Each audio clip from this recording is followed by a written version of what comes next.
अब देख रहे अलर्ट भारत में राकेश।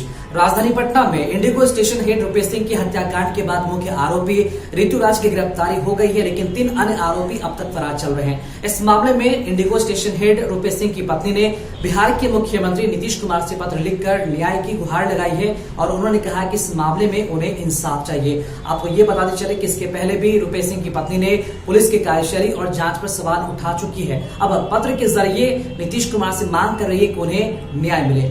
दूसरी तरफ जाप संरक्षक व पूर्व सांसद पप्पू यादव ने इस मामले की जांच सीबीआई से करने की मांग की है। उन्होंने कहा कि जब तक रुपेश सिंह हत्याकांड की जांच सीबीआई से नहीं कराई जाती तब तक मामले का सही तरीके से उद्भेदन नहीं हो पाएगा। किस तरह पप्पू यादव मांग करते नजर आ रहे इस मामले को सीबीआई जांच से, आइए वो भी आपको हम सुनाते हैं। उन्होंने सीडी से लेकर के इंक्वायरी तक सारी चीजें की थी। 18 पदाधिकारी हैं जिन पर इकोनॉमिकल ऑफेंस का आरोप है। जब उन्होंने अपनी संपत्ति पहले ब्यौरा दिया था तो वो बहुत मिनिमम था और दूसरे बार ब्यौरा दिया तो कई सौ करोड़ का ब्यौरा दिया था, है उनके ब्यौरे में यहाँ के पदाधिकारी। अभी नाम हम 1 महीने के बाद आपको एक लिस्ट के साथ देंगे। और उस फाइल को दबाने के लिए प्रवीण वशिष्ठ को यहाँ से ट्रांसफर कर दिया गया, फिर गंगवार साहब आए।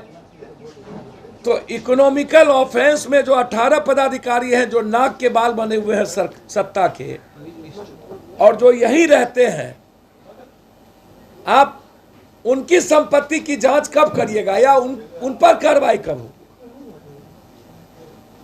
शराब का डेडलाइन देते नहीं है, अपराध का डेडलाइन देते नहीं है, रुपेश पर चर्चा सदन में होती नहीं है। शराब और जमीन दोनों में इन्वॉल्व है सत्ता पक्ष और विपक्ष। और बालू में हमला होती है, उस पर बोलते नहीं है। जमीन के चलते मुंगेर में 3 लोगों का मर्डर हो जाता है, उस पर आप बोलते नहीं है। लगातार अपराध का जोन बना हुआ है नालंदा, उस पर कोई चर्चा नहीं होती है। चर्चा जो मुद्दा नहीं है, मुकेश सहनी क्षमा मांग ली, कोई लेना देना नहीं। इतने बड़े मुद्दे होते हैं। अब डर देखिए ना, गिरिराज जी को पूछता नहीं, पाकिस्तान से लड़ रहे, बेगूसराय में नहीं पूछता, कहता लाठी चलाओ, डंडा से मारो।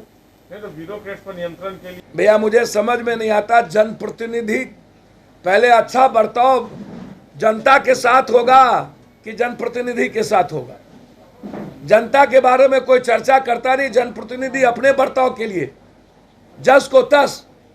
जनप्रतिनिधि सिर्फ लूट के लिए यदि उम्मीद करेंगे सम्मान,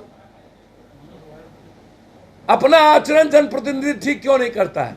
विधानमंडल में सवाल, विधानमंडल में और सवाल क्या उठेगा?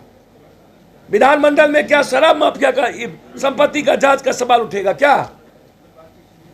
विधानमंडल में यह सवाल क्यों नहीं उठता है कि सत्ता पक्ष और विपक्ष के टॉप टू 10 का ब्लड सैंपल जांच हो, पूरे बिहार के पदाधिकारियों का ब्लड सैंपल जांच हो? उसमें कौन बहस है भैया? 80% थाने में लगभग शराब चलता है और 80% पदाधिकारियों का जांच कराइए ना आप। क्या दिक्कत है जांच कराने में?